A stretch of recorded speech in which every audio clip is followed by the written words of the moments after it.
Et le coup d'envoi entre Filppula et Michaelis, les deux top scoreurs. Un retard de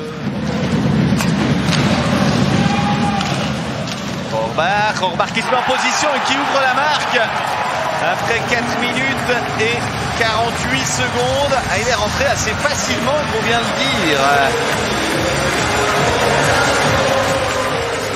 Dario Rohrbach, l'ancien joueur d'Ambry et d'Ajoie, pour son premier but de la saison. La surprise des clous, côté rapproché, il a gagné son duel face à Lecoultre, c'est tout le mérite du numéro 63, lucernois d'origine, Dario Rohrbach. Public très fair play, j'ai envie de dire fidèle à lui-même pour ce penalty de la 8e minute. Sarella qui rate. On en reste à 1-0. Tir de Sarella. Oh, quel tir absolument superbe. À 5 contre 4, les Tigres mettent fin à leur souci d'efficacité en power play avec un tir absolument superbe de cet homme d'Alexis Sarella qui revit après une saison compliquée par les blessures. On a entendu la barre sur cette reprise, un tir sur réception magnifique.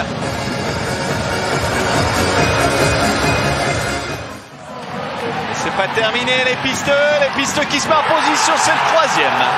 Alors là, ça commence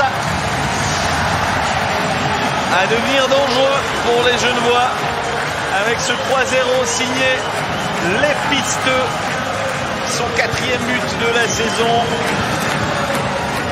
Il avait marqué à Vienne vendredi.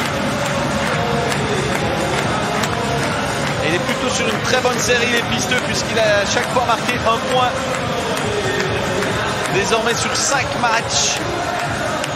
Omar qui file vers le but pour donner à Temernes, et c'est 3-1, le but qu'il fallait. Le but qu'il fallait pour les Genevois à 28 secondes de la 2e sirène. Histoire de se prouver que Langnau n'est pas invincible. Henrik Temernes pour son 6e but de la saison en power play. C'est son 2e. On revoit le très bon travail d'Omar qui attire à lui 2 joueurs. Ça libère de l'espace. Rappelant le Coultre dans la mêlée but.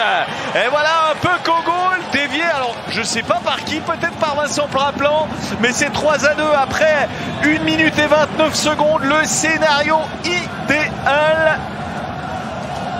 41-29. Le tir a été dévié. Mais par qui? C'est par un des joueurs de Langnau qui se trouvait devant le gardien. Lecoultre pour le 3-2. Simon Lecoultre, buteur à lui. Sarella. Il est tout seul. L'arrêt de Maillère, ça va pas suffire. Pesonen est là. C'est le 4-2 encore en supériorité numérique.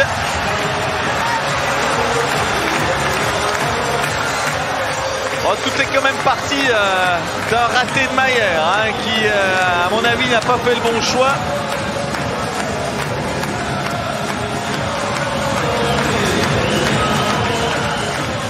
Harry Pesonen, opportuniste, marque son premier but depuis le 22 octobre. Il était au bon endroit. Winnick. Lecoultre, encore un peu qu'au but. C'est le 4-3. Simon Lecoultre, c'est quasiment un copier-coller de son 3-2 de la 42e minute. Eh bien, il y en a pour qui la soirée n'est pas si mauvaise que ça. Personnellement, évidemment. Pour qu'elle soit bonne, il va falloir quand même gratter quelque chose ce soir. Mais Simon Lecoultre, il met des pucks au but, ça finit au fond. La passe de Winnick. Charman ne voit vraiment pas grand chose et ça termine au fond.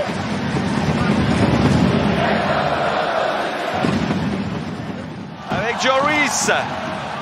Et la reprise de Filppula, c'est 4 partout à 33 secondes de la fin de la partie.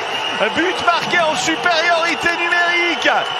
Et le scénario qu'on pouvait soupçonner il y a quelques instants se produit. 2 buts de chaque côté en supériorité numérique. Et pour Filppula, ses 2 premiers buts de la saison en supériorité numérique. Entre samedi face à Ambry et aujourd'hui à Langnau. On revoit les reprises d'Artikainen, de Joris. Puis le coup d'œil, comme toujours, d'Henrik Tømmernes. Il n'a pas son pareil, Henrik Tømmernes, pour voir un coéquipier démarqué. Feinte le tir. Richard n'arrive pas à récupérer. Pesonen. Sari Järvis met en position. But. 22 secondes, c'est le temps qu'il aura fallu en prolongation pour voir les Tigres s'imposer face aux Genevois, finalement 5-4. Je ne sais pas si on pourra considérer que c'est quand même un bon point pour le leader, mais une fois encore, c'est un but qui est concédé sur une relance de Maillère pas